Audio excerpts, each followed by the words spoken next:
नमस्कार दोस्तों। आज के समय भारत की जीडीपी 4 ट्रिलियन डॉलर है, वहीं चाइना की जीडीपी 19.5 ट्रिलियन डॉलर है। चाइना की इकॉनमी भारत से 5 गुना ज़्यादा बड़ी है। चाइना भारत से 5 गुना ज़्यादा एक्सपोर्ट करता है, 20 गुना ज़्यादा इलेक्ट्रॉनिक प्रोडक्शन करता है। चाइना का इंफ्रास्ट्रक्चर भारत से कहीं ज़्यादा अच्छा है और ये चीज़ हमें बार बार बताई जाती है, पर आपको ये नहीं बताया जाता है कि चाइना का कर्ज भारत से 25 गुना ज़्यादा है। भारत का टोटल डेट 2 ट्रिलियन डॉलर है, वहीं चाइना का 50 ट्रिलियन डॉलर है। नो डाउट आज चाइना भारत से इकोनॉमिक टर्म्स में बहुत आगे है। आज के समय चाइना जहां पे खड़ा है, भारत को वहां पहुंचने में 15 से 20 साल लग जाएंगे। पर एक रियलिटी ये भी है कि चाइना अपनी इकोनॉमिक ग्रोथ को बढ़ाने के चक्कर में अपना कर्ज भी बहुत बढ़ा चुका है। जापान का डेट टू जीडीपी रेशियो 250% है, यूएस का 125% है, वहीं चाइना का डेट टू जीडीपी रेशियो 300% को क्रॉस कर गया है।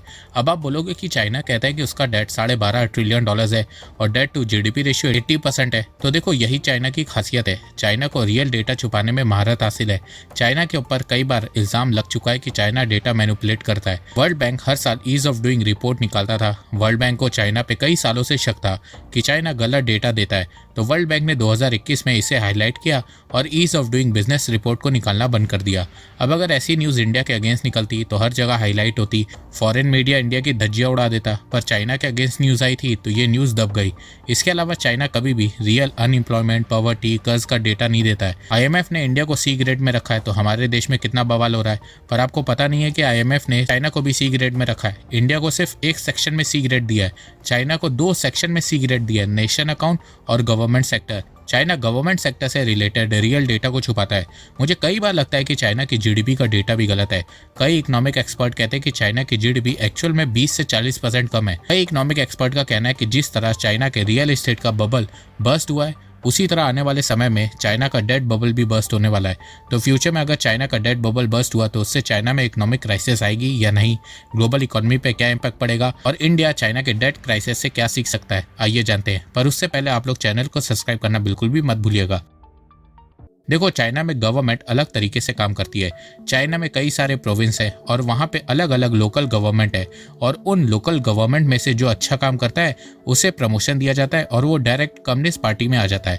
अच्छा काम करने के लिए चाइना की लोकल गवर्नमेंट का मेन फोकस इकोनॉमिक ग्रोथ पे होता है।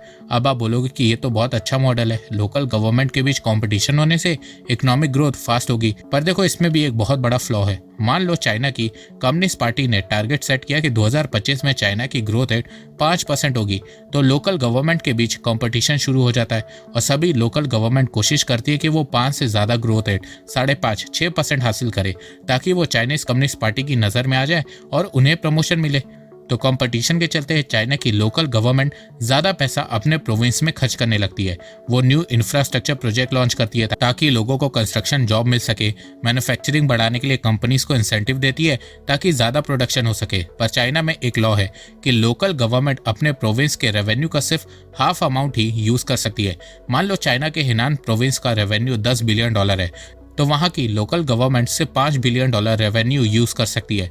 पर एक्चुअल में चाइना की जितनी भी लोकल गवर्नमेंट है वो अपनी प्रोविंस की ग्रोथ को बढ़ाने के लिए रेवेन्यू से भी कहीं ज़्यादा खर्च करने लगती है। अब आप लोग सोच रहे होंगे कि लोकल गवर्नमेंट को रेवेन्यू का सिर्फ हाफ अमाउंट मिल रहा है, उसके बाद भी लोकल गवर्नमेंट इतना पैसा कहाँ से खर्च कर रही है, लोकल गवर्नमेंट के पास पैसा कहाँ से आ रहा है। तो देखो चाइना की लोकल गवर्नमेंट एक shadow company local government financing vehicle का यूज़ करती है।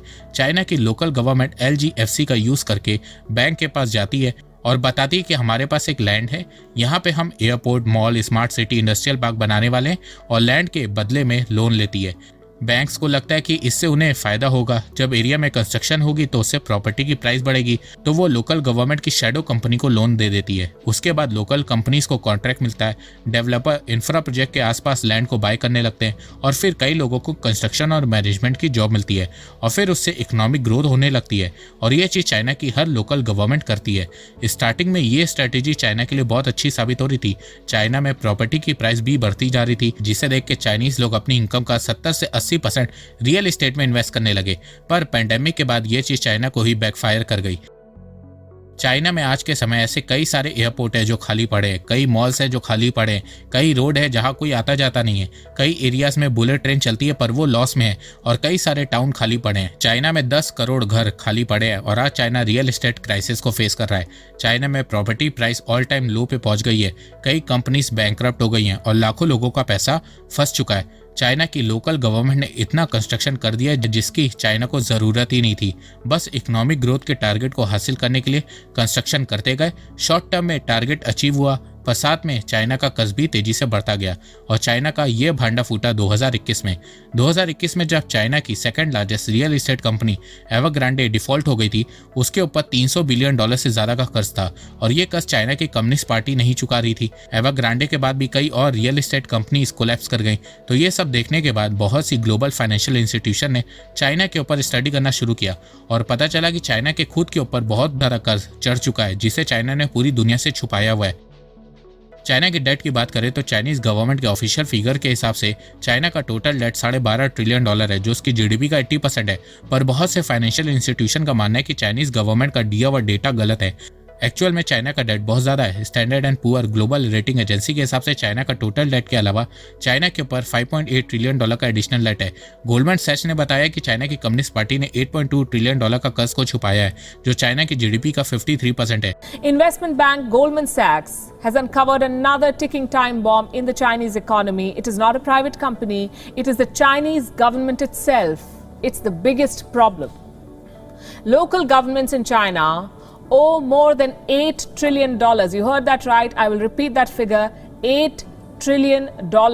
इसके अलावा IMF और वॉल स्ट्रीट बैंक का मानना है कि चाइना का डेट $11 ट्रिलियन है। तो अब आप लोग सोच रहे होंगे कि चाइना का डेट है कितना।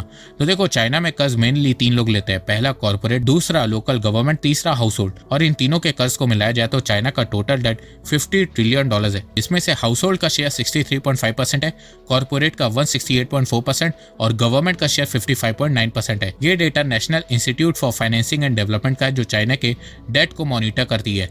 चाइना में सबसे ज्यादा कर्ज कॉर्पोरेट सेक्टर ने लिया है और कॉर्पोरेट सेक्टर में मेनली रियल एस्टेट सेक्टर ने लिया है, जो लोकल गवर्नमेंट से लिंक्ड है। और आज चाइना का रियल एस्टेट सेक्टर ही क्राइसिस में है। और जब से चाइना में रियल एस्टेट क्राइसिस हुई है, तब से चाइना में प्रॉपर्टी के दाम भी तेजी से गिरते जा रहे हैं, जिससे चाइना में अदर क्राइसिस जैसे कि हाउस होल्ड क्राइसिस खड़ी हो गई है। और चाइना के कर्ज में दूसरा सबसे बड़ा शेयर हाउस होल्ड का ही है। चाइना के 80 लाख लोग डिफॉल्टर हो गए हैं, वो बैंक को लोन नहीं चुका पा रहे और डे बाय डे चाइना में डिफॉल्टर के नंबर भी बढ़ते जा रहे हैं, जिससे चाइना में बैंक क्राइसिस बढ़ती जा रही है। चाइना का belt and road initiative project, जिससे चाइना को बहुत उम्मीदें थी, वो अब ठंडा पड़ गया है। चाइना ने जो देशों को कर्ज दिया था, अब वो देश कर्ज नहीं चुका पा रहे, जिससे चाइना में बैंक क्राइसिस बढ़ रही है।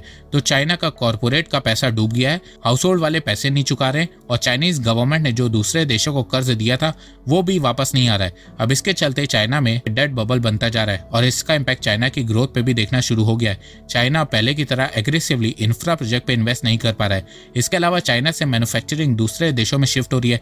चाइना में लेबर कॉस्ट बढ़ रही है, चाइना में अर्बन अनएम्प्लॉयमेंट बढ़ रही है, जिसके चलते चाइना की लोकल गवर्नमेंट के पास पहले जितना पैसा भी नहीं आ पा रहा है। तो देखा जाए, चाइना एक तरीके के डेट बबल में फंसता जा रहा है और अगर ये डेट बबल बस्ट हो गया तो चाइना के साथ साथ वर्ल्ड इकोनॉमी को भी बहुत नुकसान होगा। और सबसे बड़ी प्रॉब्लम की बात यह है कि चाइना इसे कंट्रोल भी नहीं कर पा रहा है।